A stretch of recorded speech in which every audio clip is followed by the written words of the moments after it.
Assalamualaikum warahmatullahi wabarakatuh. Selamat pagi dan salam sejahtera untuk kita semua. Yang kami hormati Bapak Direktur UPBJJ UT Jayapura, Ibu narasumber, Ibu Carolina Waisimon. Sudah hadir, Ibu?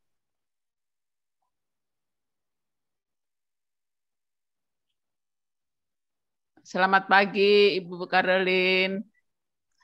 Dan peserta seminar webinar yang berbahagia.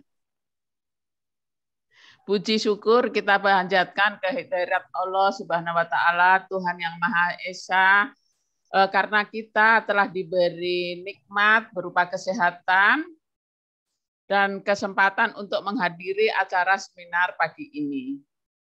Sebagaimana telah kita ketahui bersama bahwa kita akan mengikuti seminar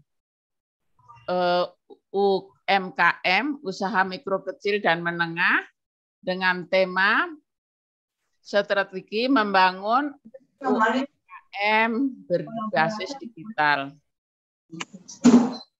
Sebelumnya perkenalkan, nama saya Ibu Suratni yang saat ini bertugas sebagai moderator. Saya selaku moderator terlebih dulu akan menyampaikan susunan acara kegiatan webinar pagi ini. Susunan acara adalah sebagai berikut. Yang pertama, menyanyikan lagu Indonesia Raya. Acara kedua, sambutan oleh Bapak Direktur UPBJJ UT Jayapura, Bapak Dr. Andes Mujadi, MPD. Terus kemudian pemaparan materi oleh Ibu narasumber. Terus kemudian setelah pemaparan materi, sesi diskusi yang akan diisi dengan tanya jawab. Terakhir kemudian nanti penutup akan diisi dengan closing statement dari Ibu narasumber. Jadi demikian untuk susunan acara webinar pagi ini. Untuk acara pertama, menyanyikan lagu Indonesia Raya, kepada peserta dimohon duduk dengan sikap sempurna.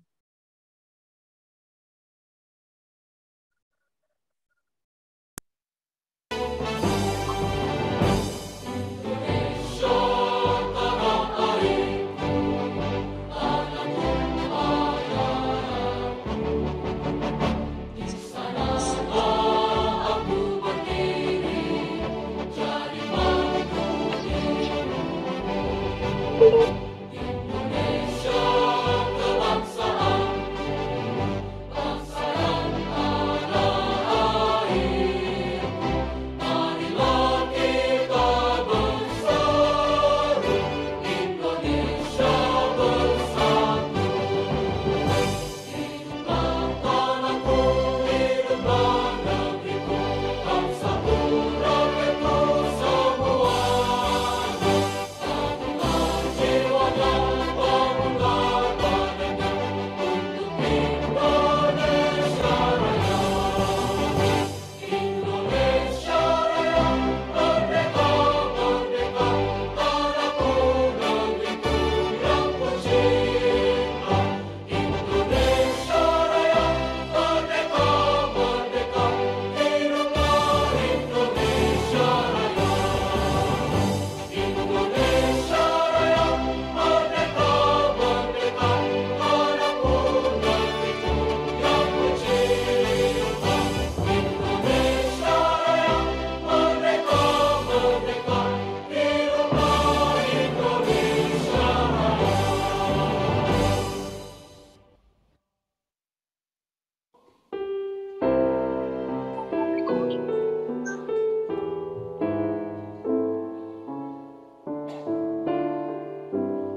Ada kegiatan. Benar. Anak kamu sih, ini masuk saya. Coba ada surat teguran. Itu cara jentik dari marah.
Ibu suaranya belum ada.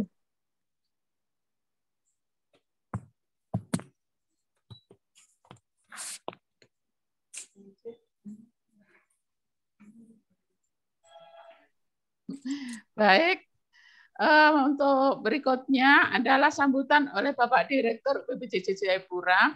Namun demikian, untuk tata tertib webinar ini, mohon semua peserta speakernya di-mute, kecuali nanti ketika sesi tanya jawab yang akan bertanya baru boleh menghidupkan videonya. Baiklah, sambutan oleh Bapak Direktur UPBJJ UT Jayapura, Bapak Dr. Mujadi MPD. Kepada Bapak Direktur kami persilahkan.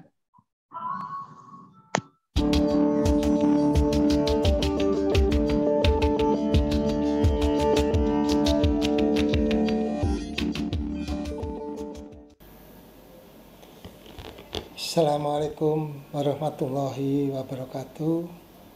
Salam sejahtera bagi kita semua.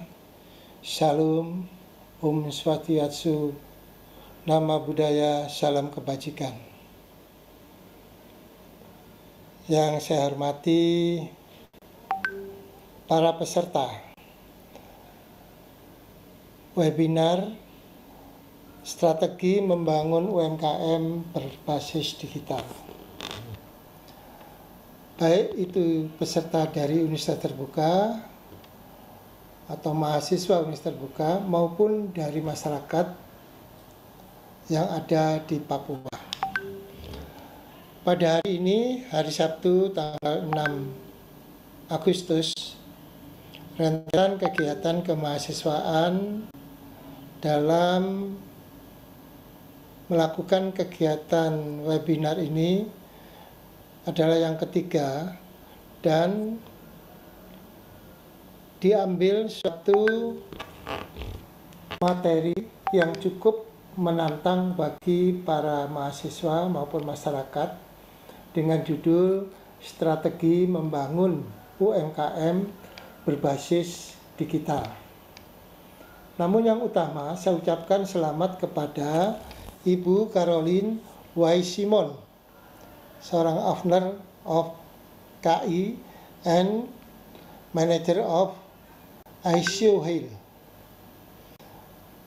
Dia adalah seorang pakar memang ya, dalam hal UMKM. Nantinya para peserta dapat menanyakan secara langsung melalui webinar ini dengan berbagai alasan apa saja ya. Dan apa sih UMKM itu? Kalau nggak salah memang UMKM itu di bawah Kementerian Koperasi dan Usaha Kecil Menengah. Namun demikian, bukan hanya webinar atau secara daring ini saja, namun kemungkinan para peserta belum tahu atau memang ingin memperdalam tentang masalah UMKM ini. Silakan untuk bertanya pada narasumber yang seorang pakar nanti akan dibawakan oleh Ibu Caroline Y. Simon. Dan pada panitia yang telah menyiapkan kegiatan kemahasiswaan yang ketiga ini, saya ucapkan terima kasih karena setelah beruntun dan sesuai jadwal telah diadakan dengan baik. Oleh karena itu, dengan ucapan Bismillahirrahmanirrahim, webinar Strategi Membangun UMKM Berbasis Digital yang dilaksanakan oleh UT Jayapura secara resmi saya nyatakan dibuka. Terima kasih. Wassalamualaikum warahmatullahi wabarakatuh.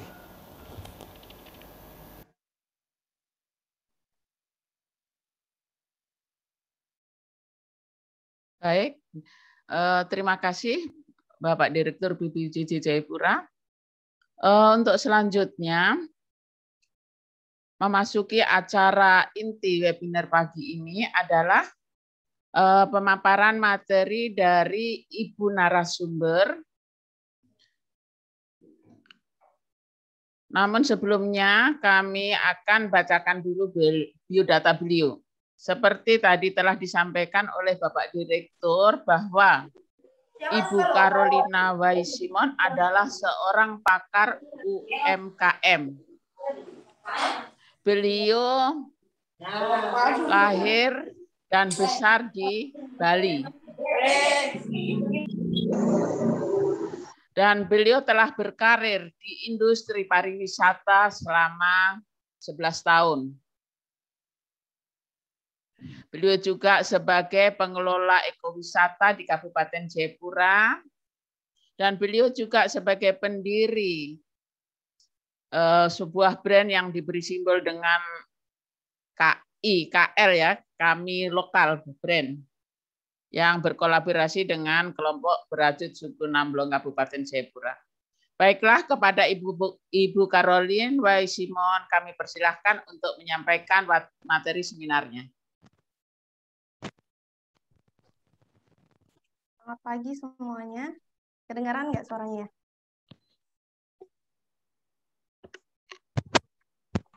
Selamat pagi.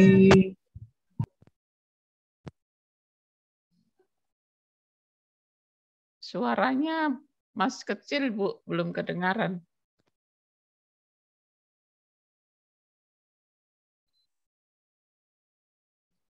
Mohon maaf, suara Ibu Caroline belum kedengaran ya.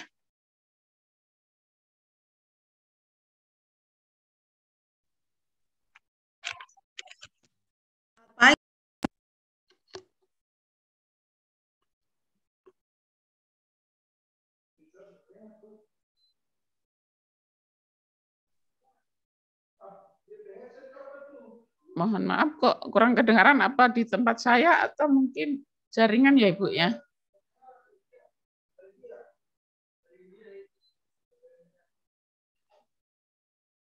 Untuk peserta bagaimana Pak, bisa mendengar? Suaranya sudah jelas Ibu, izin. Oh sudah? Sudah baik. Oh ya baiklah. Ya. Terima kasih Ibu. Bapak masuk. Kuman bukas tuh kayu-kayu. Kayu-kayu mana? Belakang baru nggak mobil.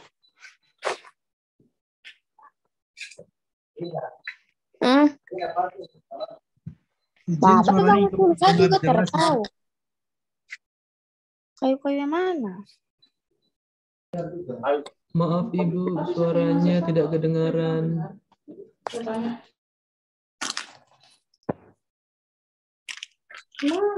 Ibu maaf, suara Ibu tidak kedengaran. Maaf Ibu, Suaranya tidak kedengaran, Bu. mungkin mic-nya tidak Bukan sudah ada, boleh mau pergi bang.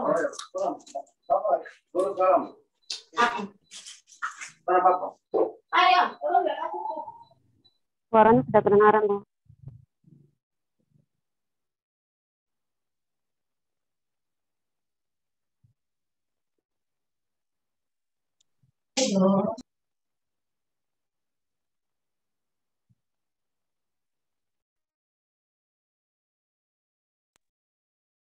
Halo, selamat pagi.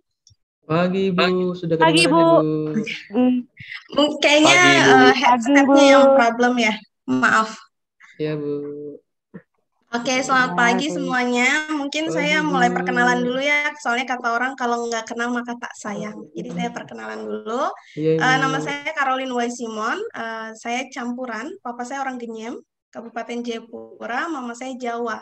Saya lahir besar di Bali. Mungkin mulai perkenalannya bisa di ini ya, slideshow-nya mungkin bisa dimunculin. Udah kali yang muncul ya. Baik Bu.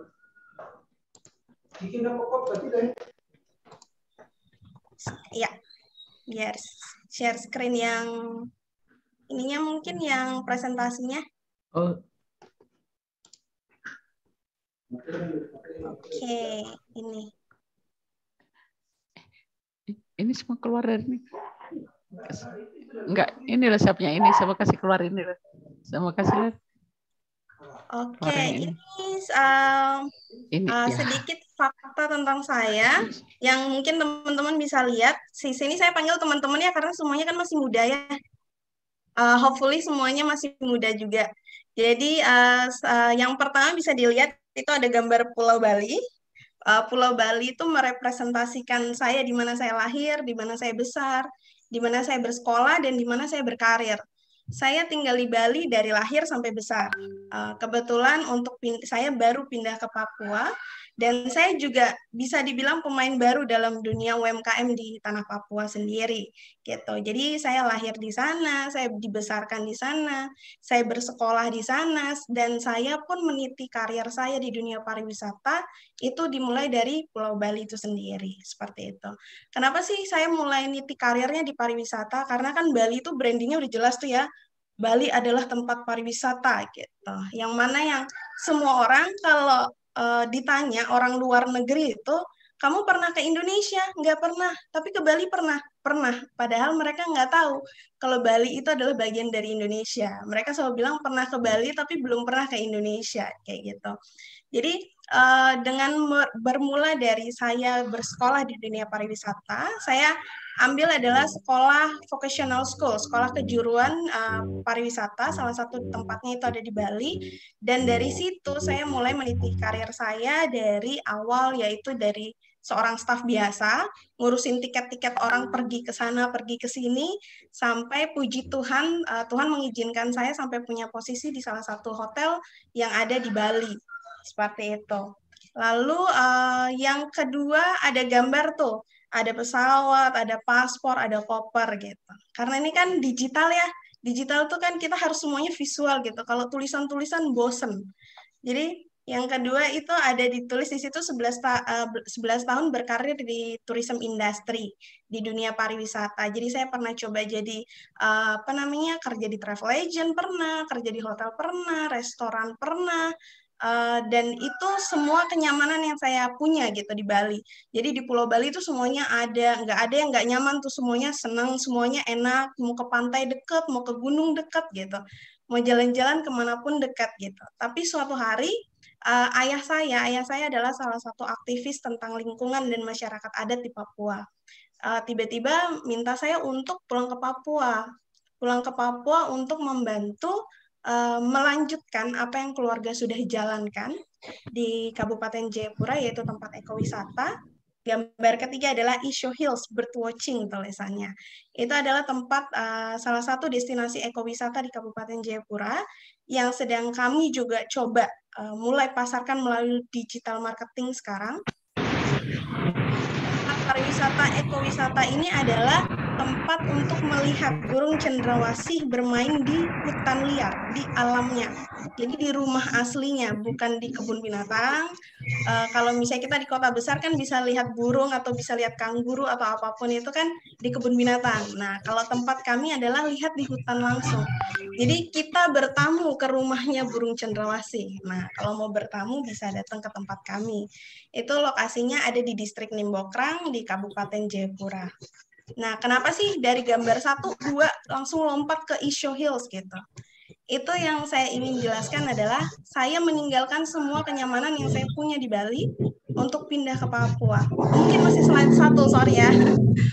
Saya meninggalkan apa yang saya punya di Bali, kenyamanan, keenakan, ya siapa yang nggak enak ya tiap bulan Kak kerja sama company gitu, sama perusahaan, pastikan setiap bulan itu uang itu berjalan dengan baik gitu. Selama kita performance bekerjanya juga baik. Lalu diminta oleh keluarga untuk pulang ke Papua melanjutkan ekowisata yang sudah dibangun oleh keluarga dari 2015. Seperti itu. Jadi saya pertamanya juga ragu, aduh pulang nih ke Papua, belum pernah tinggal di Papua nih, tapi udah sering ke sini karena untuk jenguk keluarga seperti itu. Wah di Papua seperti apa ya gitu. Saya pertama kali ke Papua itu 2017 saya pertama kali ke Papua dan saya harus pindah ke Papua 2020. Sangat signifikan perbedaan yang ada di tanah Papua dari 2017 sampai 2020. Itu yang saya rasakan. Tapi tiba-tiba dari kota besar saya harus pindah tinggal di kampung nih. Nah, kebetulan karena hari ini webinarnya online, saya tinggalnya agak ke kota dulu gitu. Karena kalau di tempat saya sinyalnya susah. Di distrik Nimbokrang sinyalnya ada 4G tapi agak susah gitu. Jadi, wah tinggal di kampung nih, wah tinggal di pinggir hutan nih, wah beda banget gitu. Tapi dari situ selama saya mengelola tempat ekowisata ini selama hampir 2 tahun, saya melihat sebuah peluang bisnis yang saya bisa kembangkan di situ. Jadi akhirnya setelah 6 bulan saya tinggal di distrik Nimbokrang di Kampung Repang Muaif, saya membuat sebuah brand UMKM namanya Ki. Nah, Ki ini adalah salah satu lokal brand yang saya dan tim dari Ki tersebut adalah berkolaborasi dengan kelompok perempuan Prajut Noken di suku Nambrong. Jadi orang di Binyam ini nama suku kami adalah suku Nambrong. Jadi banyak banget tuh di suku Nambrong itu mama-mama yang bikin noken. Setiap hari mereka bikin, pagi ke kebun, habis itu siang mungkin pulang istirahat, sambil istirahat mereka bikin noken, terus sorenya kembali ke kebun, malam sambil cerita-cerita dengan anak-anaknya, cucu-cucunya, saya perhatikan mereka bikin noken. Tapi saya tanya satu hari sama satu mama, saya tanya begini, Mama, kalau misalkan bikin noken begini, baru jualnya bagaimana? Nanti juga ada orang dari kota yang datang. Baru itu apakah setiap hari orang dari kota datang ambil noken? Dia bilang, tidak, nanti juga kapan mereka perlu mereka datang. Kapan mereka perlu mereka datang. Tapi saya lihat kesempatan orang yang bikin noken itu banyak banget di suku Nambrong gitu. Tapi mama-mama ini ada yang banyak yang bikin, tapi mereka hanya diam-diam saja di rumah gitu. Nggak tahu juga harus jual kemana. Mungkin jual yang paling dekat mungkin Pasar Sentani.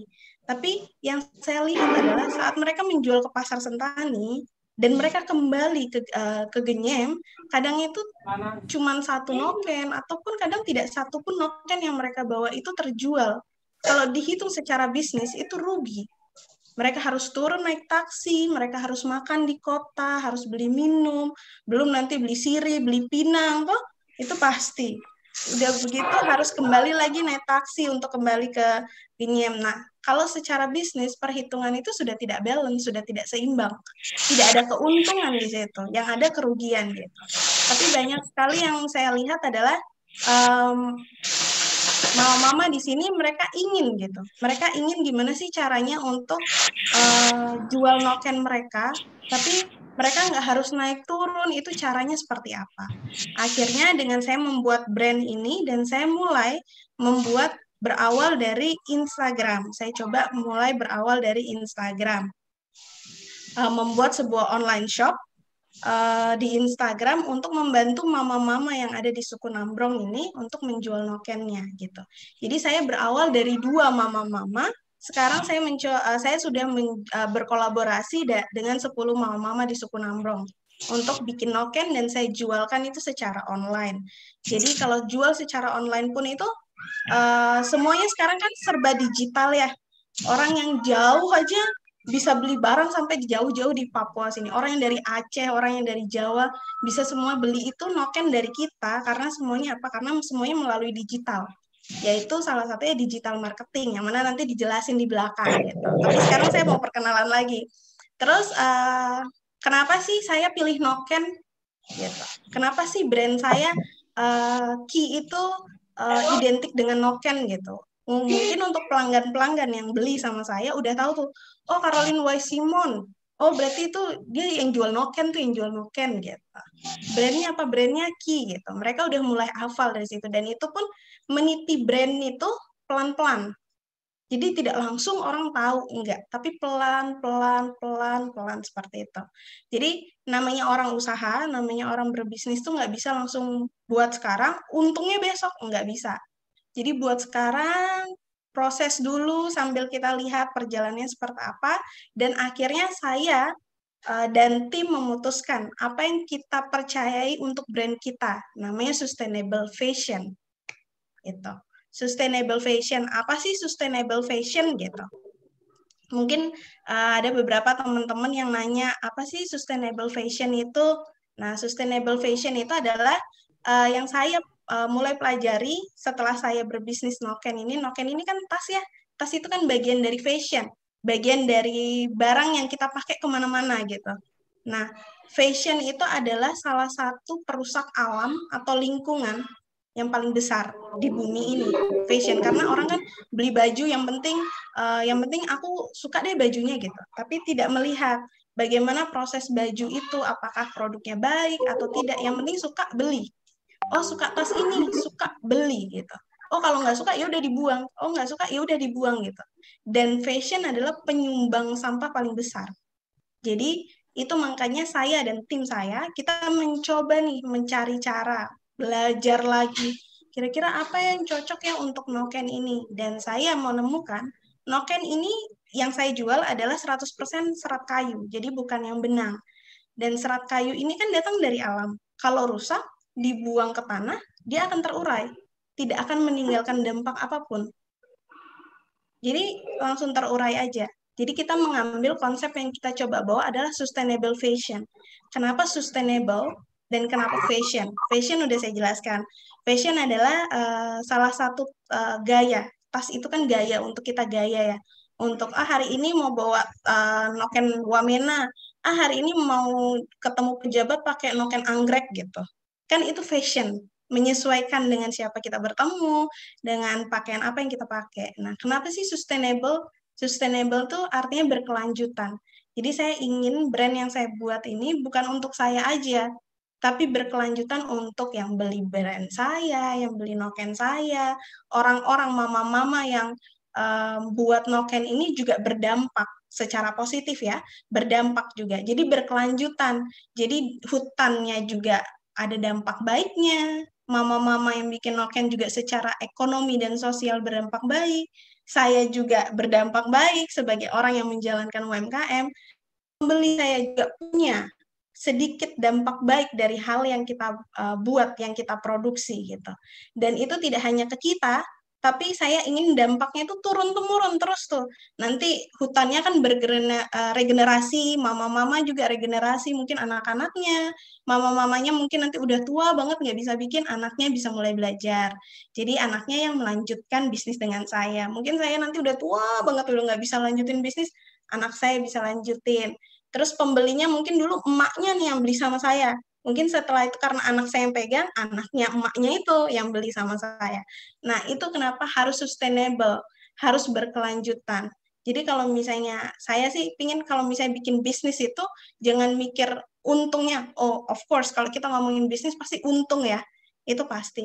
Tapi bagaimana brand yang kita buat, bisnis yang kita buat, itu berdampak bagi lingkungan, sosial, ekonomi masyarakat sekitar. Orang-orang yang tinggal sama kita, keluarga kita, orang-orang yang sekitar kita, masyarakat yang satu RT sama kita, satu kampung sama kita. Alangkah baiknya kalau satu suku kita juga mendapatkan dampak dari apa yang kita buat gitu. Karena kan kita generasi selanjutnya dari generasi kita yang di atas gitu.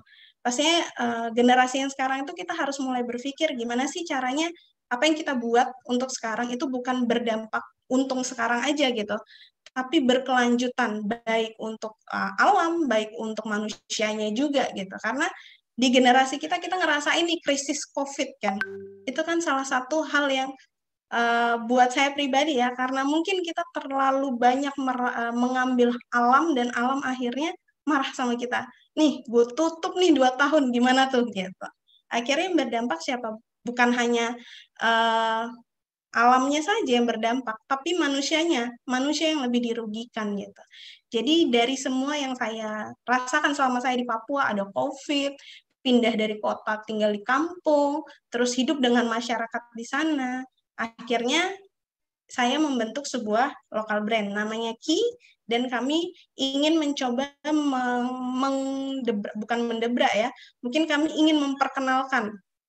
Ayo yuk sama-sama sebagai pemuda di tanah Papua nih, kita yuk buka UMKM, kita buka bisnis gitu. Tapi jangan hanya yang cari untung, boleh cari untung, tapi alangkah baiknya kalau misalnya apa yang kita buat itu bisa berdampak bagi masyarakat sekitar, seperti itu. Mungkin next ya, slide-nya. Oke, ini produk yang saya lagi kembangin. Jadi selama 1 tahun, kurang lebih 1 tahun, saya menjalankan UMKM ini. Ini produk-produk yang saya mulai coba redesign. Jadi mungkin ada tulisannya Noken Sling Bag. Sling Bag itu tas samping gitu. Tas samping. Jadi Noken itu kan selama ini tas samping aja ya, rata-rata. Tas samping, mungkin ada beberapa yang saya lihat kalau mama-mama yang ada di Asmat, mereka sudah lebih kreativitasnya udah lebih tinggi gitu. Mereka ada yang bikin tas laptop, mereka ada yang bikin dompet, dan berbagai macam. Kembali lagi yang saya yang saya coba jelaskan adalah noken asli, noken serat kayu. Karena kalau misalnya noken yang biasa dari benang, kita mau bikin apa aja gampang. Tapi kalau misalnya noken serat kayu itu agak susah gitu. Karena yang saya pelajari adalah di suku Nambrong sendiri mereka punya rajutan tersendiri untuk menentukan identitas mereka. Jadi noken itu kan menentukan identitas ini rajutan dari suku mana gitu. Jadi kalau misalnya noken yang ini dari sling bag, saya coba bikin namanya pouch. Pouch itu tas dompet kecil. Mungkin teman-teman bisa lihat di gambar, ada yang palingnya merah, ada yang sebelahnya juga. Jadi saya bikin pouch. Pouch itu saya targetnya mungkin lebih ke orang-orang kantor, terus anak-anak kuliah yang kayak gitu, yang mereka harus taruh HP, charger, belum hard disk, belum hand sanitizer, dompet yang kayak gitu.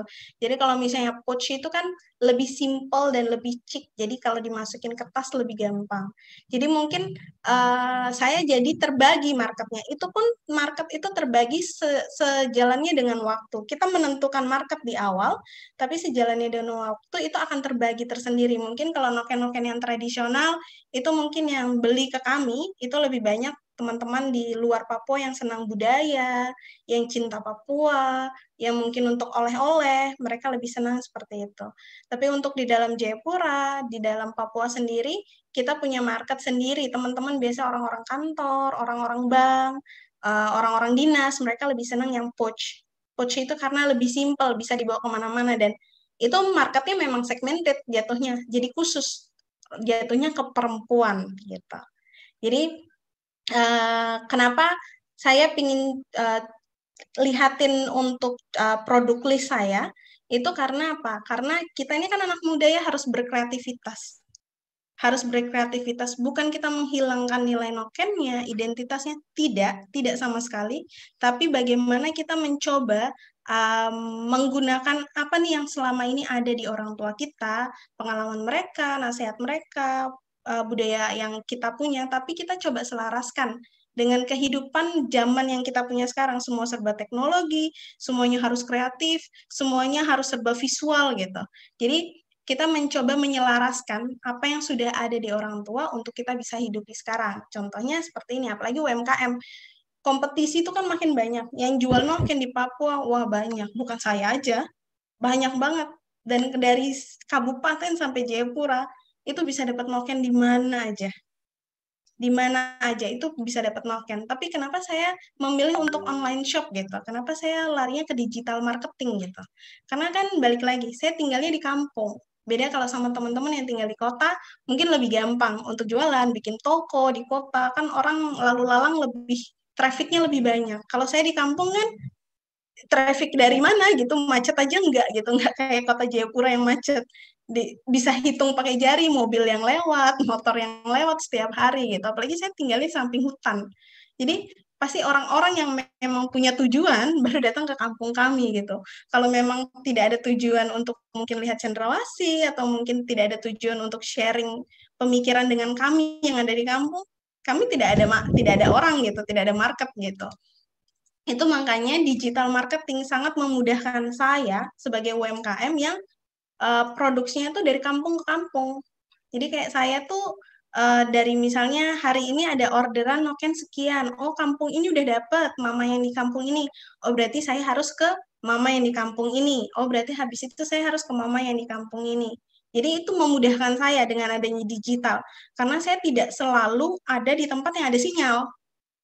Kadang kalau misalnya saya harus 1 hari bermalam di satu tempat, 2 hari harus bermalam, itu nggak ada sinyal gitu. Dan saya harus tetap melihat proses produksi supaya apa, standar produksi, kualitas, ukuran yang sudah saya buat itu tidak berubah. Dan itu harus masih tetap didampingi. Oh mama ini ukurannya agak beda, ini harus dirubah seperti ini gitu. Dan itu memudahkan saya untuk adanya online shop saat saya di tempat yang jauh, yang tidak ada sinyal, online shop saya tetap jalan, usaha saya tetap jalan gitu.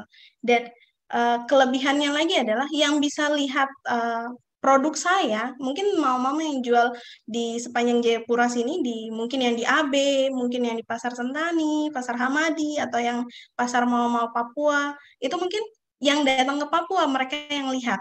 Kalau mereka tidak ke Papua, mereka tidak lihat gitu. Tapi kalau saya, karena online shop, yang lihat produk saya bukan di Papua saja.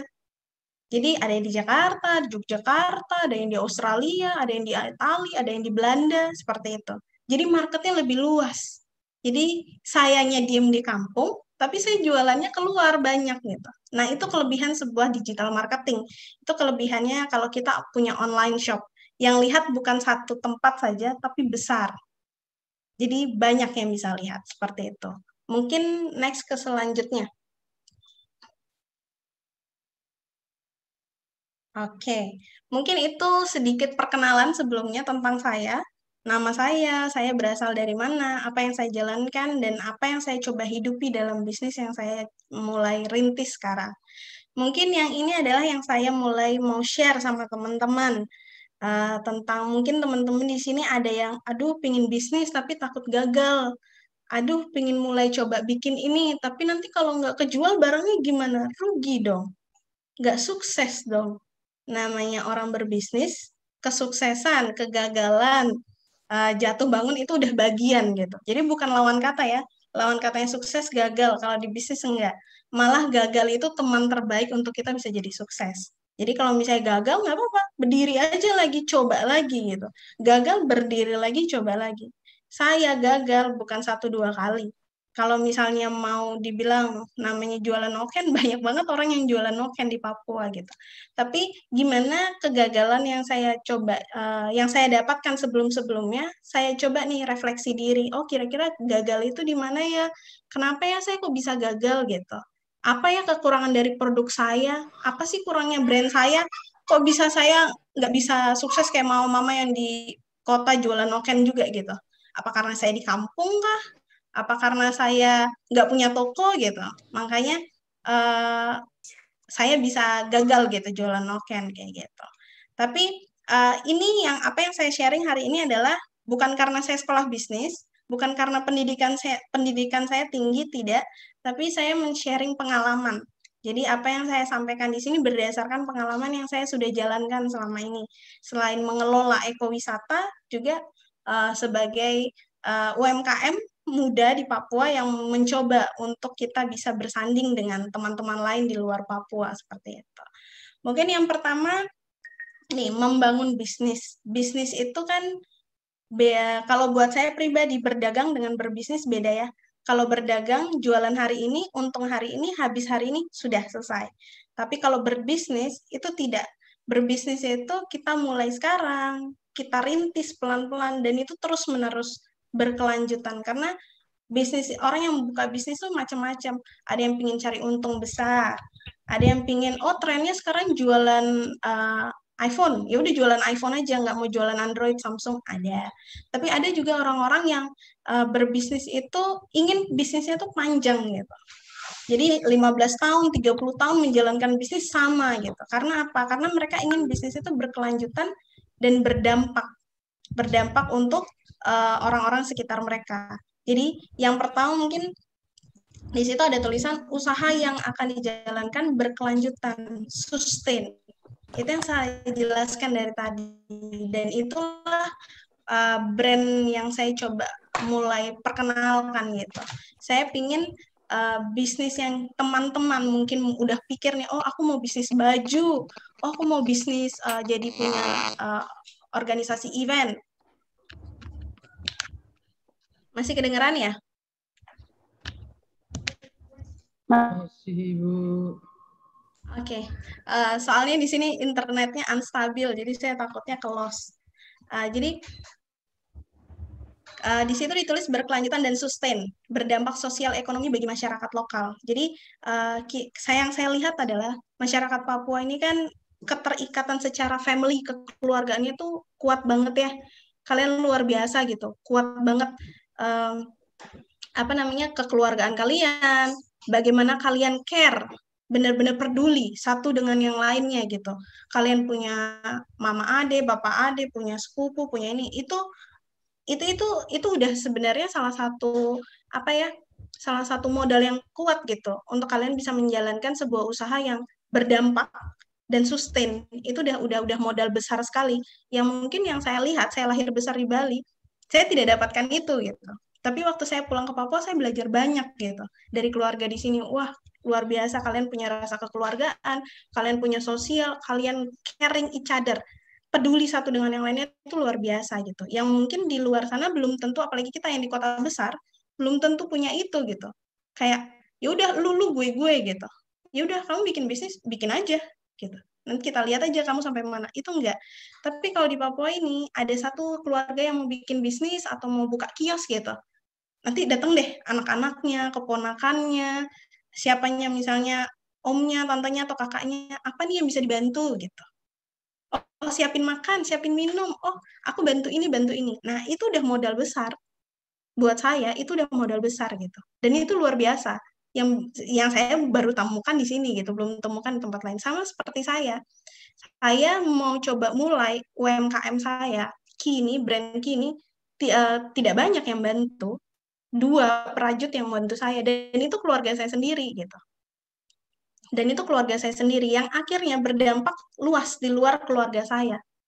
Dan itu hal yang luar biasa gitu buat saya pribadi gitu. Karena saya bingung, mau cari perajut noken di mana nih gitu.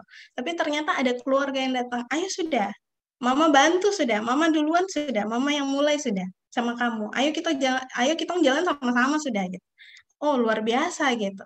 Jadi Dan dari bermula dari situ, apa yang saya jalankan tuh berkelanjutan dari 2 mama jadi 10 mama, dari 10 mama yang satu kampung jadi ke kampung yang lain, ke kampung yang lain, ke kampung yang lain, dan apa dampaknya sosial ekonominya jadi berkembang, bukan hanya di keluarga saya, bukan hanya di kampung saya tinggal, tapi di suku saya jatuhnya. Makanya saya bilangnya berkolaborasi dengan suku Nambrong, mama-mama dari suku Nambrong, karena yang saya jalankan selama 1 tahun ini bukan hanya di keluarga dan kampung saya, tapi ternyata berdampak ke suku Nambrong, orang-orang mama-mama yang ada di suku Nambrong itu sendiri. Kenapa sih harus sustain, harus berdampak bagi sosial ekonomi itu kenapa gitu? Karena itu yang akan menentukan identitas brand kalian. Orang di luar sana tuh mau kenal brand kita seperti apa sih? Mau kenal usaha kita kayak gimana sih gitu. Apa cuman yang jual hari ini, besok udah nggak ada gitu. Kayak yang jual bendera merah putih, itu kan ada cuma 17 Agustus. Kalau nggak 17 Agustus nggak ada. Kembang api, apa yang itu kan adanya kalau udah mau tahun baru. Kalau udah nggak tahun baru, udah tuh nggak tahu kemana, dagangnya kemana itu nggak tahu. Nah itu perbedaannya. Mereka melihat peluang dan mencari untung sebanyak-banyaknya, setelah itu hilang. Sudah gitu. Ada orang yang berbisnis seperti itu. Itu kembali lagi pilihan ke masing-masing dari teman-teman sendiri. Mau berbisnis dan seperti apa. Kalau saya memilih untuk sustain dan berdampak sosial ekonomi bagi suku Nambrong itu sendiri gitu. Jadi saya nggak mau untung sendiri, saya nggak mau pintar sendiri, saya nggak mau sukses sendiri gitu. Tapi saya pingin keluarga saya, suku saya juga merasakan apa yang saya rasakan, kesuksesan yang saya rasakan itu bukan saya aja yang ngerasain gitu. Dan bisnis itu kompetisinya itu besar loh, nggak cuman apa, bisnis itu kompetisinya besar dan banyak orang yang bisnis, bukan 1-2 orang bisnis itu banyak sekali. Tapi kalau kita udah jelas nih kita mau usaha kita brandnya seperti apa, identitasnya udah ada, produk identitasnya udah apa, kayak saya Noken sustainable dan saya ingin berdampak bagi masyarakat yang ada di suku Nambrong, itu udah jelas saya pingin arah brand saya, usaha saya ke sana. Jadi kompetisi saya jual Noken banyak. Tapi kalau misalnya saya teman-teman yang mau cari Noken, rajutan suku Nambrong dong, carinya ke saya. Mungkin kalau mau mama yang lain di kota Jayapura jual, mungkin mereka reseller, mungkin mereka ambil dari mana, dijual kembali. Itu tidak ada masalah. Tapi saya itu ingin apa yang saya buat sekarang berdampak dan sustain itu adalah menceritakan Papua tuh keren loh. Gitu. Noken itu Papua loh.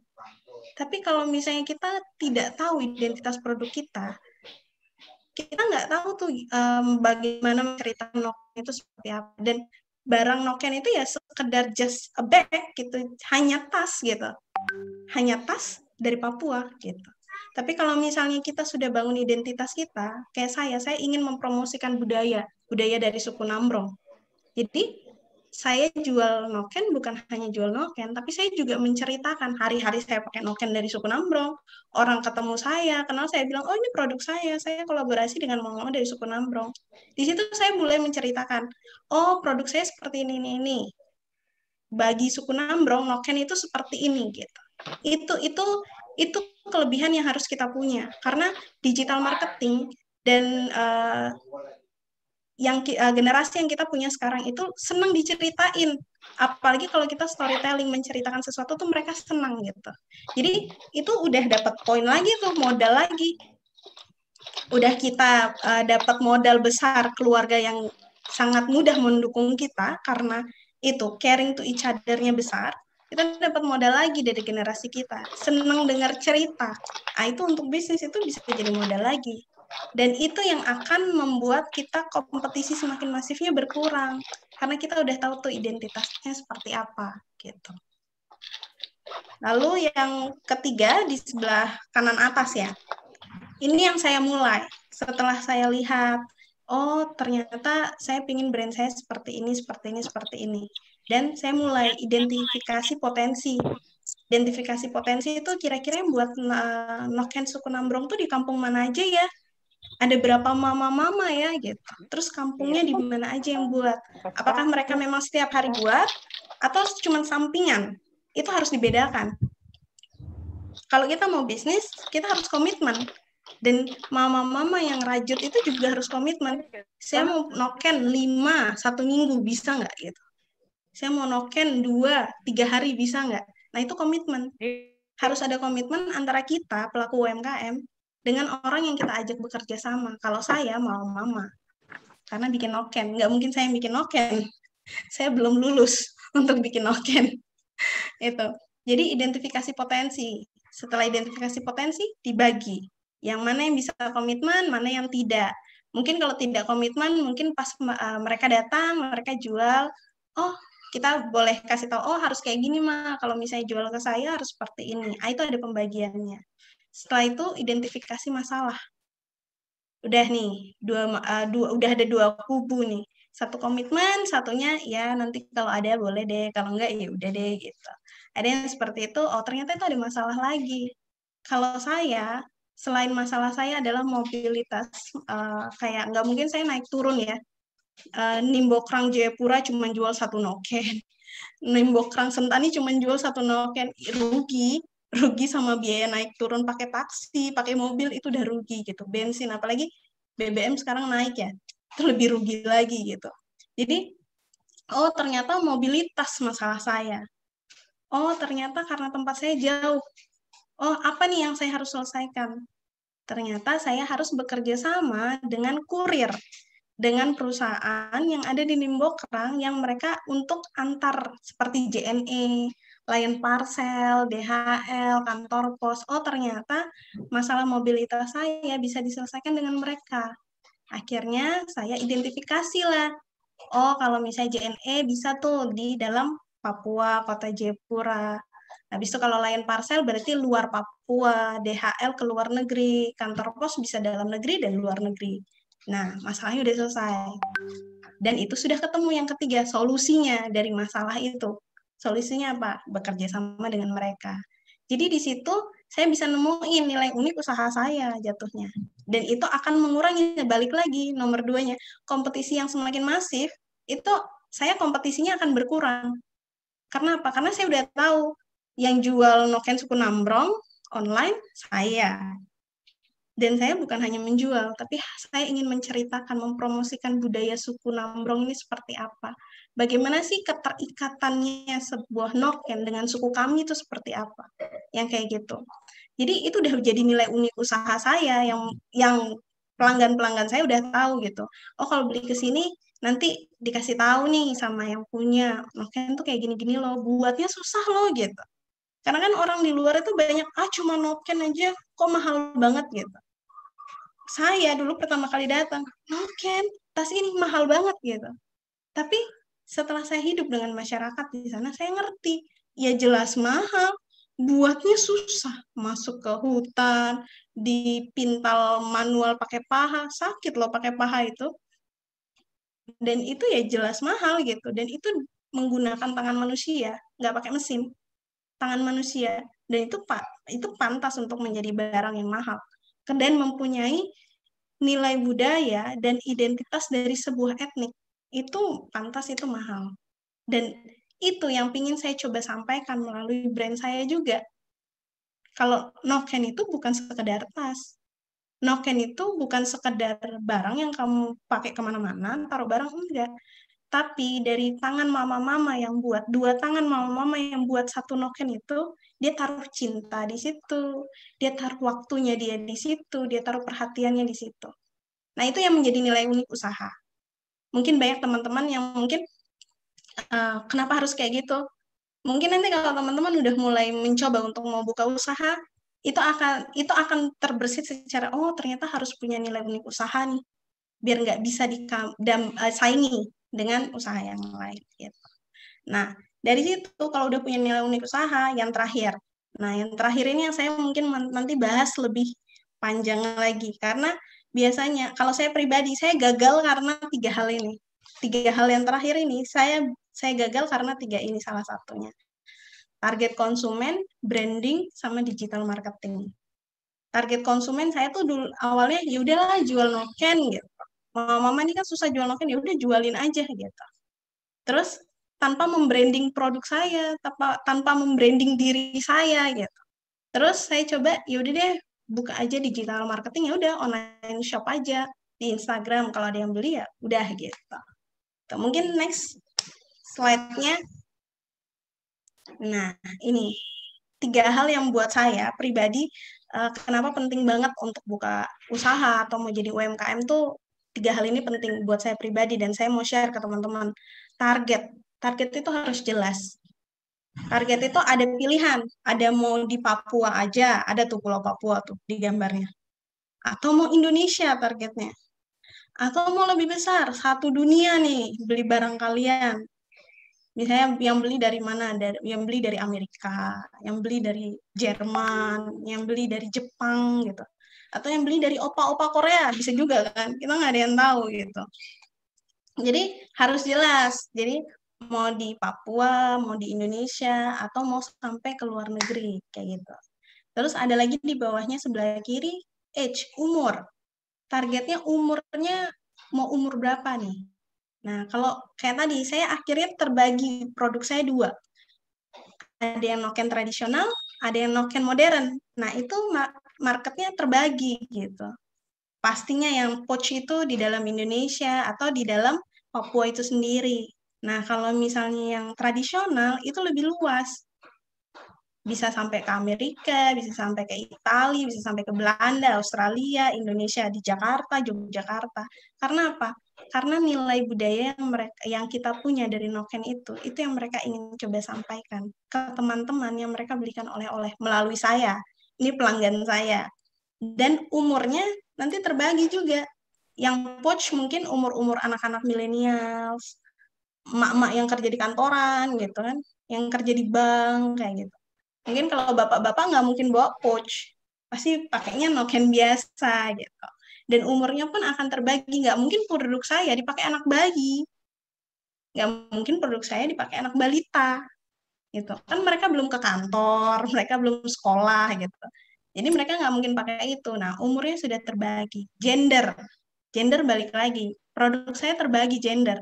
Kalau yang sling bag bisa unisex, gender apa aja bisa, laki-laki, perempuan. Tapi kalau yang pouch rata-rata pasti perempuan.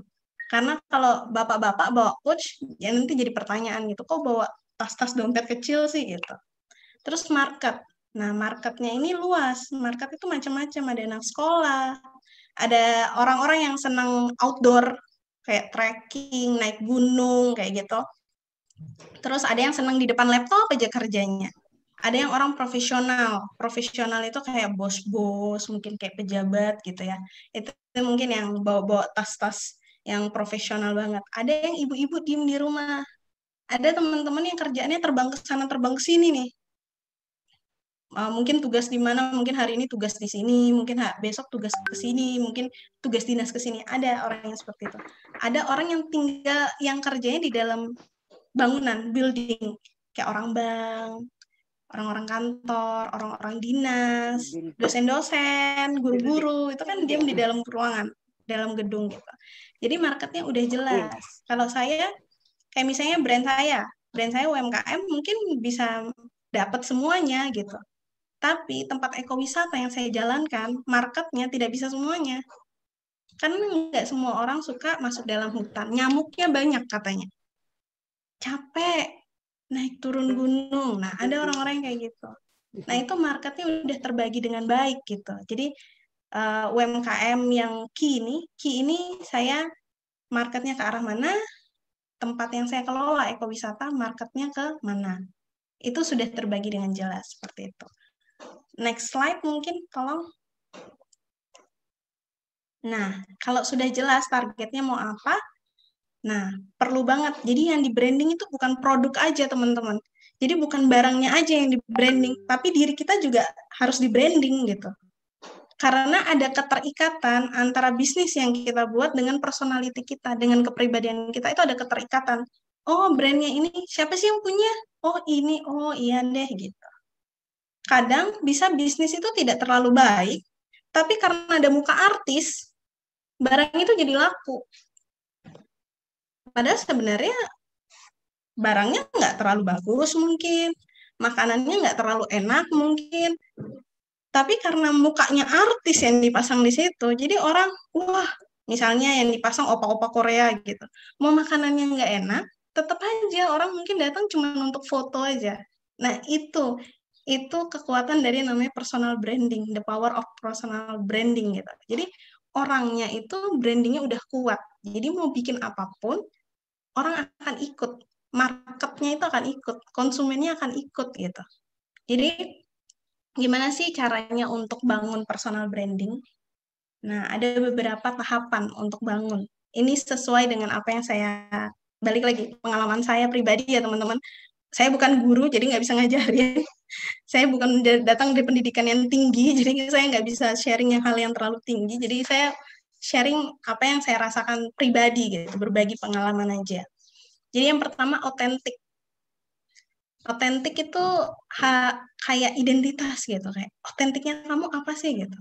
Kalau saya di antara teman-teman saya, apalagi teman-teman saya di Bali, itu gini, oh Caroline, Papua, oh noken nih, ini anak udah jualan noken gitu. Dan saya pun kemana-mana selalu pakai kain batik, batiknya batik Papua. Kalau dulu batik Bali. Kalau sekarang karena tinggal di Papua, saya harus branding diri ya, batiknya harus batik Papua gitu. Karena domisilinya udah pindah. Jadi karena saya mau nge-branding diri saya, jadi saya harus bikin tuh otentiknya saya apa gitu. Yang kedua personality. Nah, untuk tahu personality kita seperti apa, kita harus tahu diri kita seperti apa gitu. Kalau saya, personality saya emang seneng ngomong, cerewet gitu. Jadi saya senang storytelling, saya senang cerita tentang di Papua itu kayak gini loh, di Papua tuh kayak gini loh. Kalian harus datang ke Papua loh, soalnya di Papua tuh kayak gini gitu. Itu personality. Terus perbedaan. Apa sih yang membedakan kita, otentik dan personality kita tuh perbedaannya dengan orang lain apa? Itu penting. Karena yang balik lagi saya bilang, ya yang jual noken banyak. Tapi apakah mereka menceritakan dari awal noken ini seperti apa, nilai budayanya seperti apa, atau hanya jual saja, yang penting ada orang beli. Itu branding yang saya ingin bangun di diri saya. Saya jual barang bukan cuma jual barang aja. Punya UMKM, punya bisnis, punya. Tapi apa perbedaan saya dengan penjual-penjual noken yang lain? Nah, itu harus jelas gitu. Dan saya ingin orang yang bukan hanya berjualan noken, tapi saya mempromosikan budaya suku saya gitu. Dan mereka akhirnya goal saya adalah mereka cuma bukan bilang noken itu mahal gitu. Tapi pingin saya salah satu teman-teman atau pelanggan noken saya adalah bilang, ya memang noken itu memang mahal karena susah buatnya gitu. Saya pingin dapat kata-kata yang seperti itu. Ya pantas nokennya Caroline tuh mahal gitu.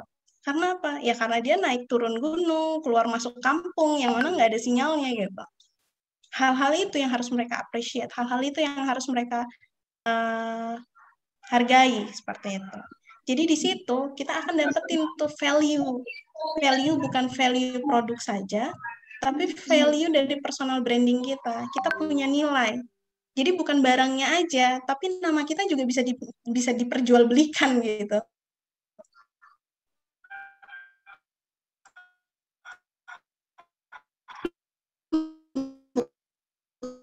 Jual diri ya guys.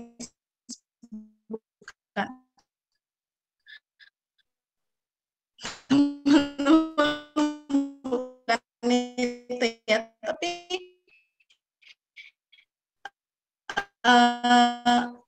value itu adalah nilai dari diri kita tuh. Kita dilihat, oh ternyata Caroline tuh kayak gini orangnya gitu. Oh ternyata namanya itu juga bisa meng-up branding kita gitu. Jadi habis itu orang yang punya dapat dari mana? Dari komitmen.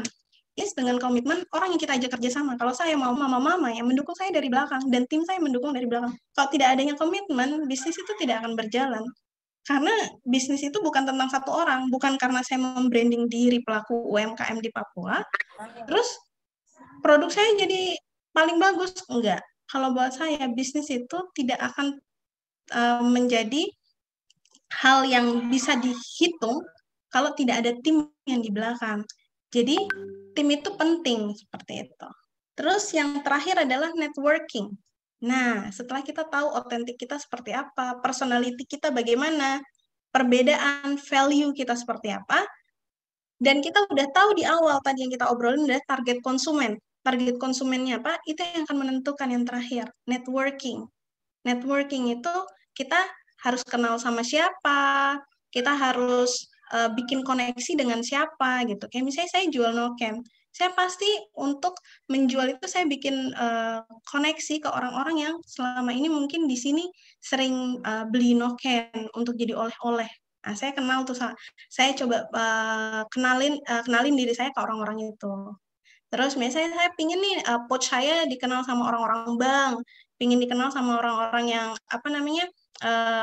dosen, guru, atau misalnya dikenal sama orang-orang yang kerja kantoran. Nah, saya mulai tuh bikin networking, saya mulai kenalan sama orang-orang yang kerja bank, orang-orang dinas, sambil mempromosikan bukan diri saya saja, tapi produk saya juga gitu. Terus misalnya saya pingin nih jual noken saya sampai ke luar negeri gitu. Nah, networking tuh pentingnya. Dan kelebihan dari digital marketing, kita bisa kenal dari orang luar, orang yang tinggal di luar negeri dengan gampangnya. Nah, networking yang saya bangun adalah, saya harus deketin nih beberapa teman-teman saya di Bali yang memang senang barang-barang antik, barang-barang etnik, barang-barang budaya. Saya harus deketin mereka nih, karena saya ingin targetnya ke sini gitu. Jadi networking itu harus jelas dan penting gitu.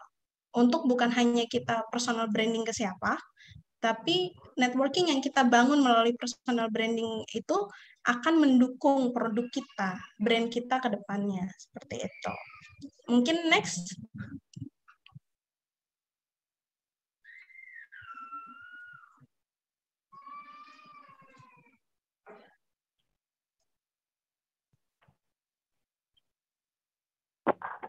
Oke, ini dari kita udah bahas masalah saya siapa, target saya seperti apa, brand saya apa, terus gimana sih personal branding, gimana sih bangun bisnis. Yang terakhir, setelah semuanya itu kalian udah dapat, udah terbayang, itu bisa jadi fondasi. Setelah itu kalian bisa jumping ke digital marketing. Jadi kalau semuanya udah lengkap yang tadi, bisa nih sekarang mulai digital marketing. Kenapa sih harus punya fondasi dulu? Karena digital marketing itu luas. Orang yang di dalam digital marketing itu bukan cuma kita, bukan cuma saya yang di kampung Repang Moais, bukan kita yang ada di Papua saja, tapi seluruh dunia. Semua orang yang tinggal di bumi ini itu ada di dalam digital marketing.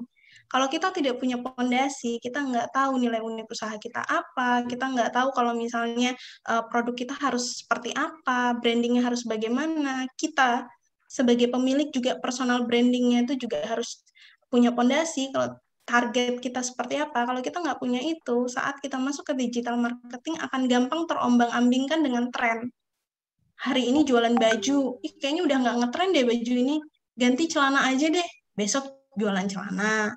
Aduh, kayaknya udah nggak laku nih celana ini, udah deh ganti makanan, besok ganti usaha makanan, seperti itu. Nah itu, jadi harus fondasinya dulu dibuat. Baru kita masuk ke dunia yang lebih besar, digital marketing, yang mana semua orang ada di situ. Yang suka produk kita ada, yang nggak suka ada, yang dukung kita ada, yang nggak dukung juga ada. Gitu. Jadi, kalau digital marketing itu kenapa sih penting banget untuk kita sekarang UMKM ya? Dan kenapa sih semuanya itu harus go digital gitu? Karena itu kembali lagi generasi yang di bawah generasi kita ini kan ada yang di atas kita ya, baby boomers. Kalau saya generasi millennials. Jadi ada generasi di bawah yang paling baru namanya Z. Generasi Z itu nah ini penting juga nih. Kita sebagai pelaku bisnis itu harus tahu tren, harus tahu lagi boomingnya apa nih. Boomingnya generasi, dan setiap generasi itu punya pola hidup yang berbeda-beda. Dan kita harus belajar itu juga. Dan kita harus bisa menyelaraskan antara generasi yang tua sampai generasi yang paling baru. Karena kalau kita pelaku bisnis, kita akan bekerja sama dengan berbagai macam generasi. ada yang tua. Kalau saya mau mama tuh yang tua, tim saya kebanyakan millennials. Nah, ada juga pembeli saya atau tim saya yang generasinya Z gitu. Jadi kitanya harus bisa menyeimbangkan. Jadi itu semua itu berhubungan dengan apa ya? Berhubungan dengan digital marketing itu sendiri gitu. Karena di dalam digital marketing itu kan berbagai banyak orang di dalam, berbagai banyak generasi di dalam. Jadi kayak misalnya yang pertama saya bahas sosial media deh. Sosial media. Kenapa sih saya mulainya dari Instagram? Karena target pertama saya adalah anak-anak millennials. Saya nggak tahu kalau misalnya orang-orang tua juga suka beli barang saya, suka beli produk Noken saya nggak tahu gitu. Dan jadinya saya mikirnya, oh millennials nih Instagram gitu. Jadi saya mulai dengan Instagram. Ternyata ada teman-teman juga yang beli, itu bukan generasi saya aja, bukan milenial saja, tapi ada juga yang lain. Contohnya kayak misalnya generasi Z gitu. Nah, kan banyak tuh sosial media sekarang. Ada yang Instagram, ada yang TikTok, TikTok Shop. Kadang orang-orang kalau misalnya jualan barang, sambil goyang-goyang TikTok gitu kan, untuk bisa jualan gitu. Ada nih generasi juga yang orang-orang tua dia lebih di Facebook gitu. Terus ada juga WhatsApp bisnis. Nah, WhatsApp bisnis ini lebih kayak biasanya untuk orang-orang kantoran, habis itu pejabat-pejabat, orang-orang dinas. Mereka banyak kan mungkin nggak pakai media sosial kayak Instagram, TikTok kayak gitu. Jadi nggak mau repot. Mereka pingin dalam satu aplikasi semuanya ada. Nah, kalau misalnya ada market yang seperti itu, jawabannya adalah WhatsApp bisnis. Terus yang kedua, tren. Tren itu berubah-ubah dan kita harus kita harus update terus trennya seperti apa. Dulu trennya influencer, orang kalau jualan baju, kirim baju ke artis, biar jualannya tinggi gitu, meningkat revenue-nya gitu. Ada juga yang digital advertising gitu, digital advertising yang kayak misalnya promo-promo ads-ads yang ada di sosial media. Nah, terus harus tahu nih strategi pemasaran yang pas itu seperti apa, trennya bagaimana. Terus ya kalau sekarang yang saya lihat adalah orang-orang itu mulai trennya itu sustainable, kembali lagi ke masa lampau. Jadi orang lagi ngetrennya untuk bikin usaha tuh ini sustain, ini berkelanjutan dan kembali lagi ke masa lampau. Nah kita juga harus update tentang hal-hal yang seperti itu gitu. Dan hal-hal yang seperti itu tuh mereka senang untuk sharingnya itu di story Instagram, story Facebook, mungkin di TikTok gitu. Nah, itu stories. Jadi mereka senang untuk diceritain, produk kita tuh ceritanya apa sih sampai ada produk kayak gitu.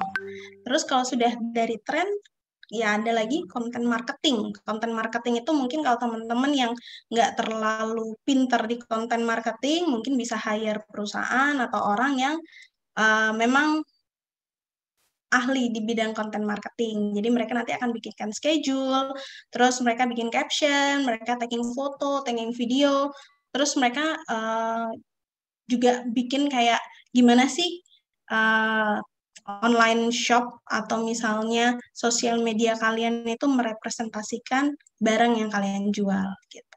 Terus yang terakhir ada e-commerce. E-commerce itu ada macam-macam. Ada yang mungkin kalau di Papua kita bisa pakai Facebook Marketplace. Banyak banget tuh yang jual Noken, jual macam-macam ya kalau di Facebook Marketplace yang ada di sini. Terus ada juga Shopee. Kalau misalnya kalian pingin jangkaunya lebih luas, Asia, Indonesia, Tokopedia. Terus ada Amazon. Amazon tuh kalau misalnya kalian mau jualnya lebih luas lagi, kayak misalnya kalian mau jual ke Amerika, mau ke Jepang, mau ke Eropa atau kemana gitu. Jadi itu lebih luas lagi gitu. Jadi kalau misalnya kalian memang mau mencoba untuk memulai bisnis, buat saya pribadi sih, kalau dari saya untuk kalian, teman-teman yang ada di sini, yang sudah menyempatkan waktunya, meluangkan waktunya, nggak usah takut gitu.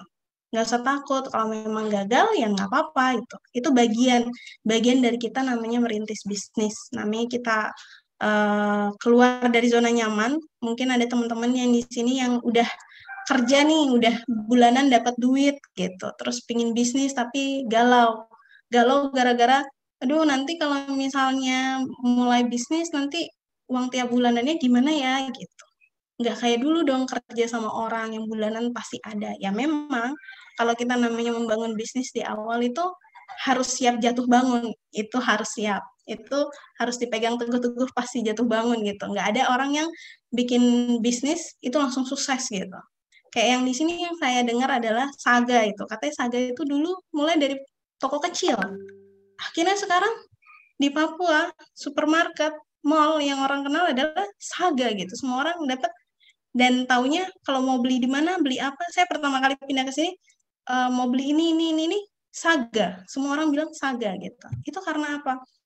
Itu karena proses jatuh bangun menurut saya pasti yang foundernya Saga tuh pasti jatuh bangun untuk membangun sampai Saga sebesar ini. Tapi mungkin teman-teman yang tinggal di Papua mungkin lebih lihat, lebih tahu prosesnya dari toko kecil atau mungkin supermarketnya kecil gitu sampai dia sekarang ada di mana-mana. Ada di 25, ada di AB Pura, ada di Sentani, ada di Jayapura seperti itu. Nah, itu pastinya tidak mudah untuk membangun sebuah bisnis, tapi kalau buat saya pribadi, kita harus coba tuh keluar dari zona nyaman.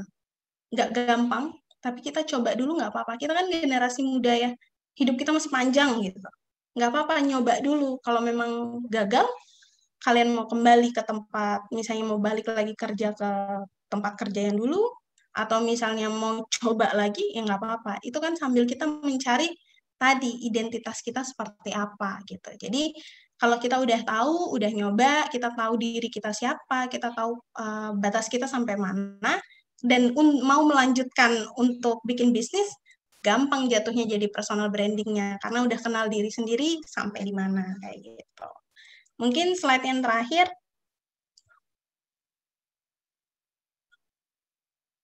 Nah, ini yang saya coba terapkan ke teman-teman teman-teman di sini. Saya sharing ya, dan saya coba terapkan ke tim saya. Saya selalu bilang, kalau bisnis itu bukan dilakukan oleh satu orang. Great things in business are never done by one person. They are done by team of people. Yang artinya bisnis yang sukses, bisnis yang luar biasa, itu bukan dilakukan oleh satu orang, tapi karena dilakukan oleh banyak orang yang tergabung menjadi tim. Seperti itu. Jadi kalau misalnya teman-teman sekarang masih galau, nggak usah galau, coba aja, diterjang aja gitu. Tapi ingat, waktu bikin bisnis, bukan produk aja, bukan personal branding aja, yang terakhir adalah tim. Penting banget untuk bangun tim yang punya satu misi sama kita. Jadi harus bikin highlights-nya dulu tuh sama tim. Oh, sama tim itu harus seperti ini, gitu. Jadi mungkin dari saya yang mau saya sharing adalah mungkin ini nggak jauh, nggak terlalu banyak. Mungkin kalau misalnya teman-teman ada yang mau nanya, silakan. Jadi ingat teman-teman, kalau misalnya mau coba bisnis, coba aja, nggak apa-apa.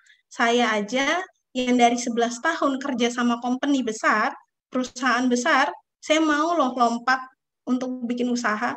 Nggak mudah memang, tapi saya bisa bertahan hidup sampai sekarang melewati COVID gitu. Jadi teman-teman yang lain tuh juga pasti bisa, nggak mungkin nggak. Apalagi kita ini tinggal di tempat sendiri gitu. Kalau saya kan di Bali dulu merantau karena orang tua saya. Dan saya pulang ke kampung halaman gitu. Apalagi kita bangun bisnis di kampung halaman, banyak teman, banyak keluarga, itu pasti bisa. Gitu. Mungkin dari saya itu aja. Terima kasih, waktunya saya kembalikan ke Ibu Suratni. Selamat siang.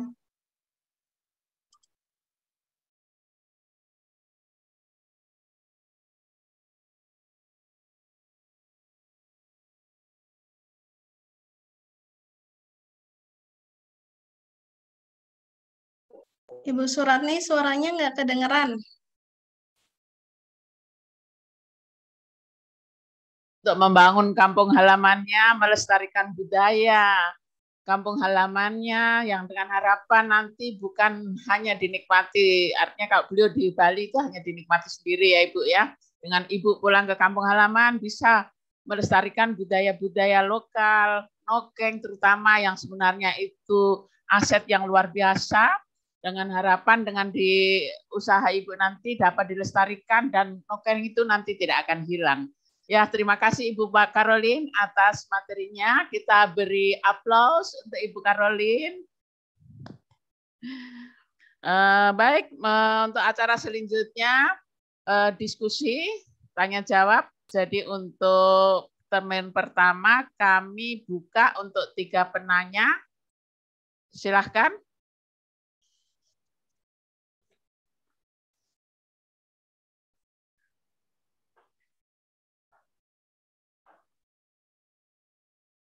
Ya, bagaimana?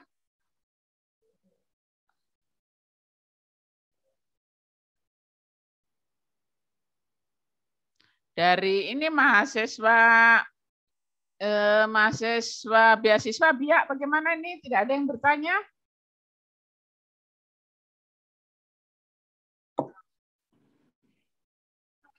Yang lain? Ibu, mungkin dari saya mau bertanya.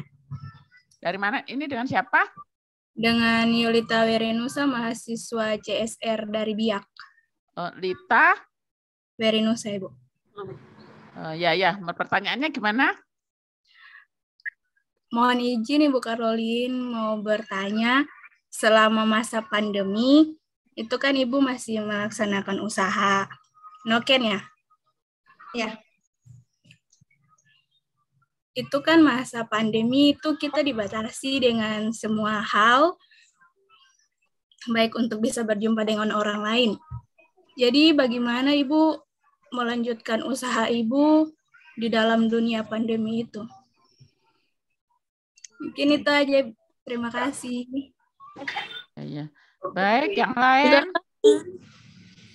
Dari mana? Memang udah beli 9 apa ke tidak? Yang lain silahkan. Masa mana udah bisa beli 9 sampai 59.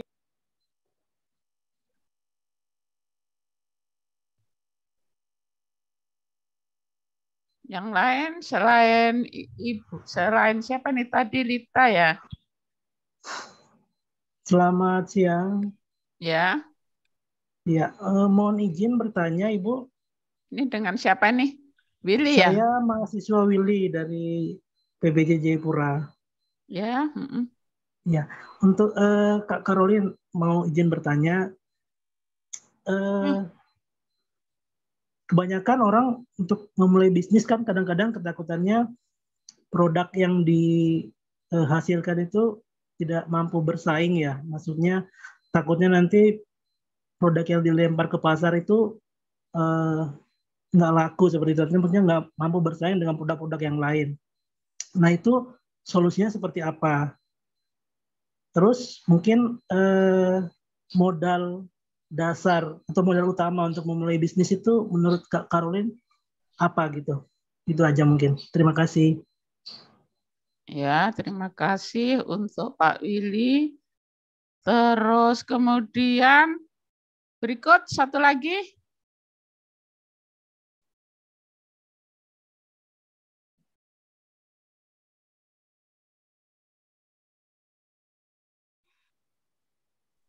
Selamat siang, Bu. Ya. Ingin bertanya, saya Siapa ini? Maaf, dengan Muhammad Hakiki Malik dari... Oh, Muhammad Hakiki dari mana ini Muhammad Hakiki? Mahasiswa Cipta Ilmu Hukum, Bu. Oh, dari ilmu hukum, ya. Ilmu hukum Jayapura ya? Iya, Ibu. Oh, baik-baik. Ayo silahkan. Mau minta tipsnya ke Kak Karolin, gimana caranya menaikkan mental kembali ketika kita sedang down di bisnis tersebut. Jadi bisnisnya kan lagi jatuh nih. Gimana caranya menaikkan mental kita kembali? Sudah? Itu aja, Bu. Terima kasih untuk penanya pada termin 1 ini.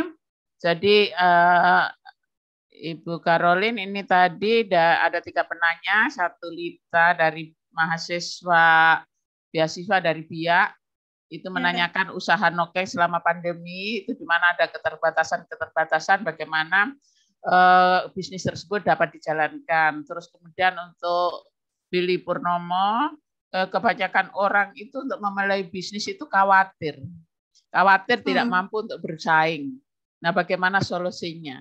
Terus kemudian tadi tanya yang berikutnya tentang modal ya. Terus kemudian untuk Hakiki ini mahasiswa hukum Jayapura.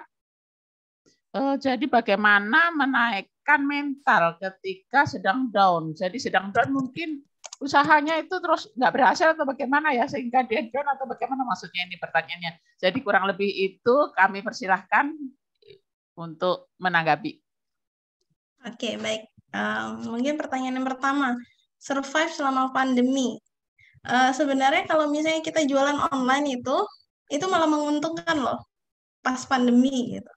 Kalau teman-teman yang buka toko, mungkin kendalanya dibatasi ya, buka cuma sampai jam 2 siang gitu. Cuma bisa buka sampai jam 6 sore. Kadang dulu saya pernah dengar katanya sampai di sini pernah lockdown gitu. Dan awal-awal sampai cuma jam 11, jam 12 siang gitu.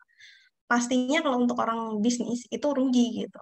Tapi kalau kita yang pakai digital marketing, yang jualannya online, itu secara garis besar tidak terlalu terpengaruh. Karena kan orang di dalam rumah, semuanya main ini.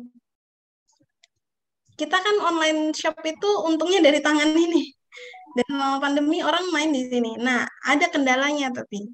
Kendalanya adalah proses pengiriman, yang mana barang yang harusnya biasanya saya kirim noken dari sini ke Jakarta tuh cuma 2 hari nyampe, itu bisa 1 minggu kayak gitu. Misalnya saya kirim dari sini ke luar negeri gitu, misalnya harus sampai 10 hari, sampai 14 hari gitu. Itu bisa sampai berbulan-bulan kayak gitu. Karena itu, jadi selama pandemi itu kalau kendalanya adalah hanya di pengiriman gitu. Sebenarnya kalau misalnya income-nya pasti turun, tapi tidak terlalu signifikan.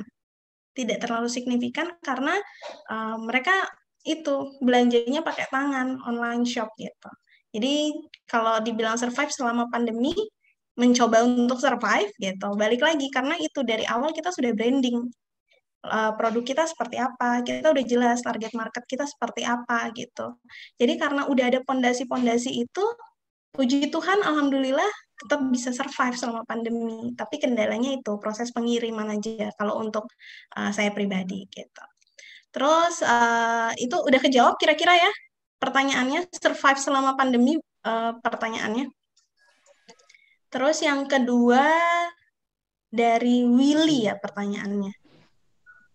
Gimana kok barang yang gimana kalau jualan barang yang dilempar ke mau coba dijual nggak laku gitu. Terus yang kedua adalah pertanyaannya modal dasar untuk memulai usaha.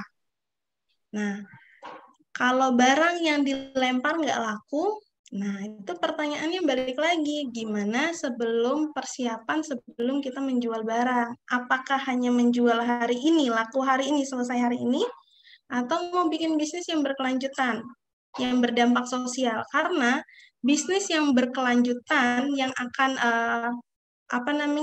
bertahan sustain itu saat kita membuat bisnis dengan menyelesaikan sebuah masalah di tempat kita tinggal atau di lingkungan kita, itu akan bertahan. Karena kita ngelihat peluang itu dengan adanya masalah, tapi belum ada yang menyelesaikan. Itu akan bertahan lama. Jadi mungkin kalau untuk Willy, mungkin pernah nyoba nih, coba lempar barang ke pasar gitu, jualan. Tapi nggak ada yang beli dan nggak laku. Coba di flashback lagi, coba dilihat lagi. Apakah barang itu dijual karena pingin jualan aja, atau pingin bangun bisnis gitu.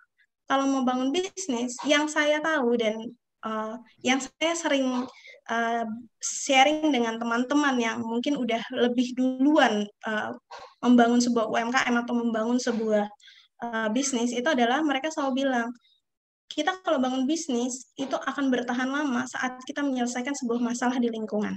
Jadi mungkin Billy mulai bisa lihat mungkin masalah di lingkungannya seperti apa, mungkin itu bisa coba tuh untuk dijadikan sebuah bisnis. Kalau saya kan menyelesaikan sebuah masalah juga gitu. Ada prajut noken banyak di suku Nambrong, tapi tinggalnya di gunung, di kampung jauh gitu.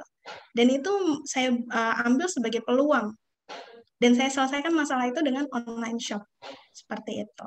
Terus modal dasar untuk mulai usaha. Modal apa nih pertanyaannya dulu? Modal nekat atau modal uang gitu dulu pertanyaannya. Coba mungkin ada Willy di sini. Modal apa ini? Modal uang atau modal nekat nih? Karena kalau mau bikin bisnis mesti nekat. Tapi harus ada iman dulu ya. Harus ada iman kalau ini bakal berhasil gitu.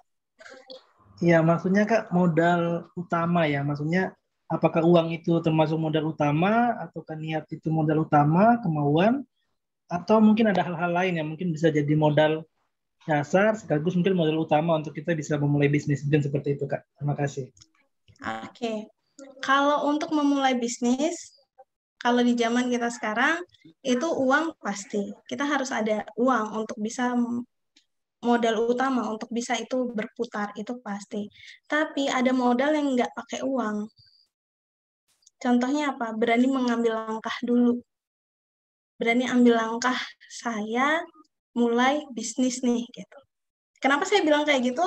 Karena dulu, karena saya background-nya adalah kerja kantoran, saya nggak percaya kalau misalnya mulai bisnis itu nggak pakai modal duit atau misalnya cuma modal nekat, itu saya nggak percaya. Tapi setelah menjalani, saya kena batunya sendiri gitu. Karena seperti kayak ayah saya memulai usaha yang ada di keluarga itu adalah modalnya keberanian mengambil langkah. Yang itu nggak bisa dibeli, itu kembali lagi dari diri sendiri gitu. Yang mana usaha yang ayah saya mulai dari 2015 berkembang pesat sampai sekarang gitu. Dari yang cuman tamunya dalam Papua sampai tamu luar negeri yang datang ke tempat kami.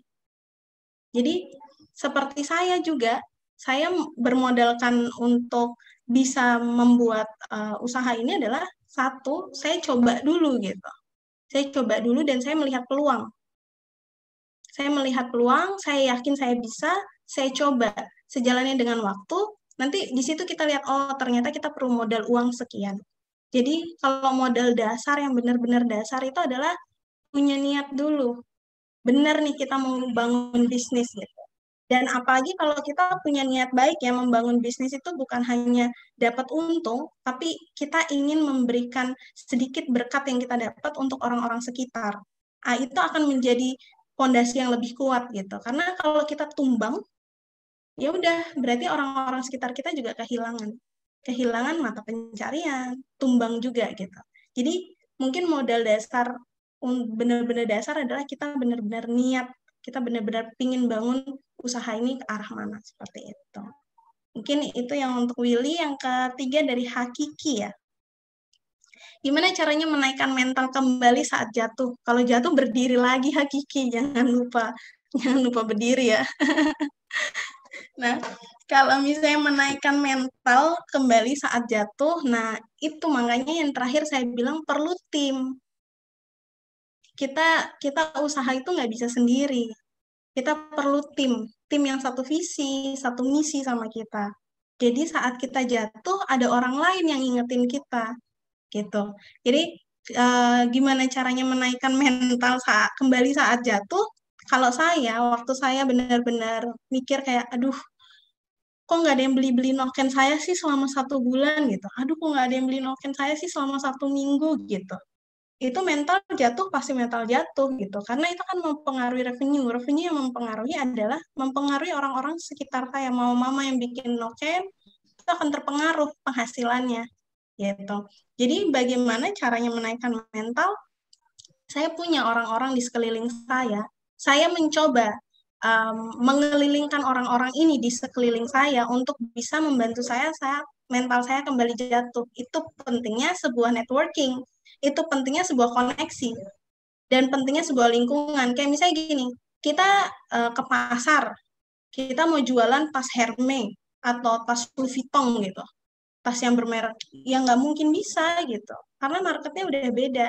Saat kamu nggak bisa jualan tas Hermes di pasar, kamu akan mental jatuh. Dan orang lain yang penjual tahu, penjual sayur, penjual betatas dan teman-temannya, mereka tidak akan mengerti dan tidak akan bisa membantu kamu untuk menaikkan mental kamu lagi karena jualannya udah beda gitu. Jadi itu pentingnya sebuah koneksi, sebuah networking, sebuah tim yang mana kamu harus memilih orang-orang mana yang bisa membantu kamu saat mental kamu jatuh. Jadi saat kamu berteman dengan tukang tahu gitu atau yang penjual sayur kangkung, misalnya saya berteman sama mereka. Saat saya bilang noken saya nggak kejual dan segala macamnya, mereka tidak akan mengerti itu karena orang beli di pasar tuh setiap hari ada. Kalau saya nggak setiap hari. Jadi bagaimana menaikkan mental pastikan tim yang di sekeliling kamu, orang-orang di sekeliling kamu, dan networking, koneksi yang kamu bangun itu sesuai dengan lingkungan yang kamu punya sekarang. Mereka modal yang akan bisa membantu kamu saat kamu down, saat kamu udah mulai menyerah gitu. Karena kalau kita punya bisnis, harus berteman sama yang punya bisnis. Karena pekerja, orang yang kerja kantoran nggak akan ngerti struggle masalah kita, karena mereka tidak menghadapi. Tapi kalau misalnya kita temenan sama orang yang bisnis, paling tidak permasalahan kita sama dan saling bisa menguatkan satu dengan yang lain. Mungkin kalau untuk hakiki, seperti itu ya, caranya menaikkan mental kembali saat jatuh. Teman-teman nih, tim yang dibuat masih diperhatiin. Baik Kak, terima kasih banyak. Sama-sama. Baik, terima kasih. Untuk selanjutnya masih bisa ini ya, masih ada waktu 1 termin lagi untuk 3 penanya lagi sebelum kita akhiri, silakan.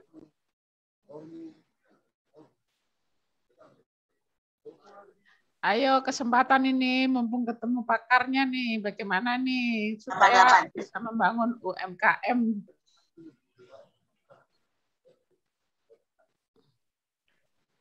Ayo, masih ada siapa lagi?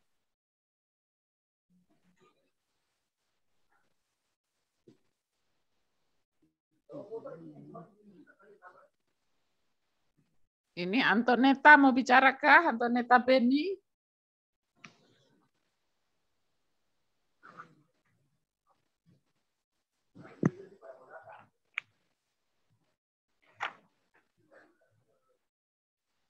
Ayo mahasiswa sekalian, silakan untuk berkonsultasi dengan narasumber ini ya terkait dengan UMKM.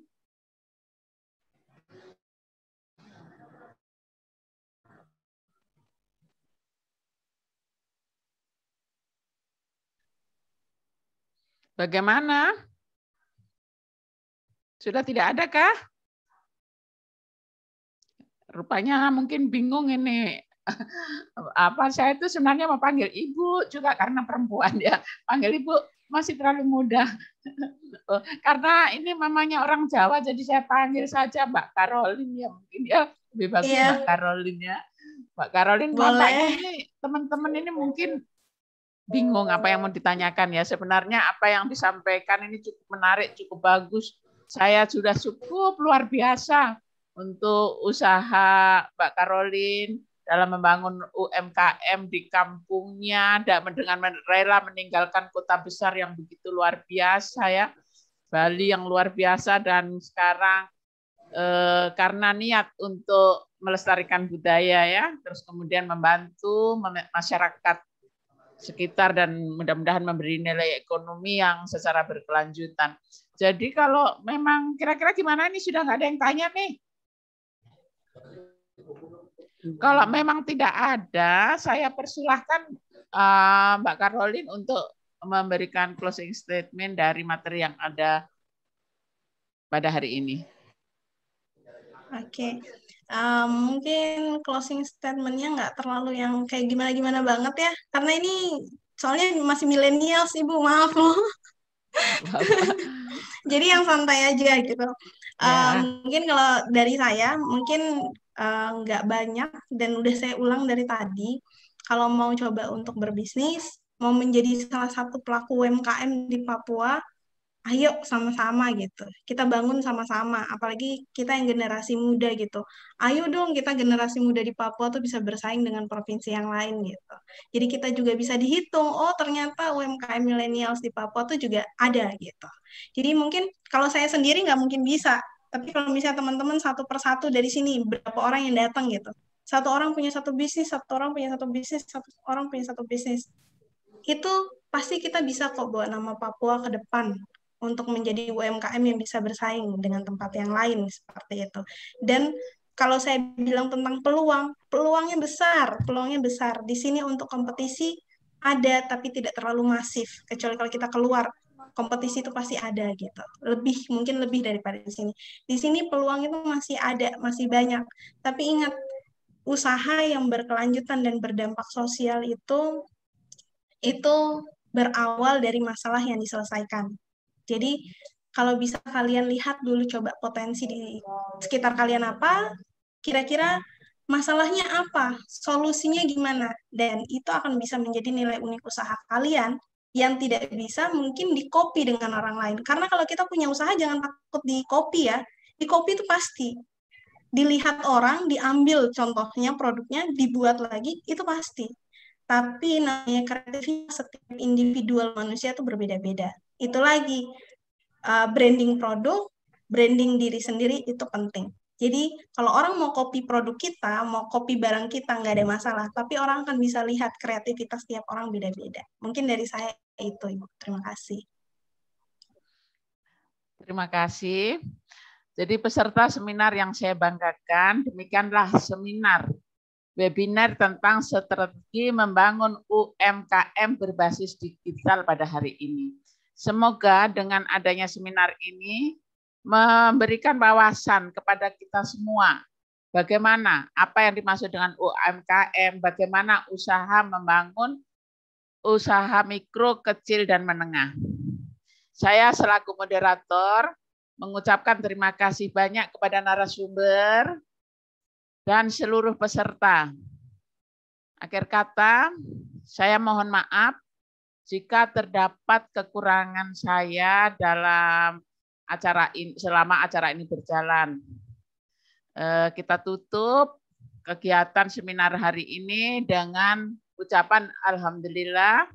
Wassalamualaikum warahmatullahi wabarakatuh. Selamat siang. Assalamualaikum warahmatullahi wabarakatuh. Selamat siang. Terima kasih, Ibu. Terima kasih, Kak, Ibu. Selamat siang. Terima kasih juga panitia. Terima kasih Bapak Rivaldi. Selanjutnya mungkin penyerahan sertifikat digital.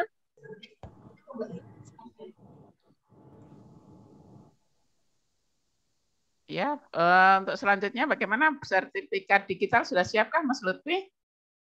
Sudah siap, Ibu. Oh ya, untuk selanjutnya penyerahan sertifikat digital kepada narasumber.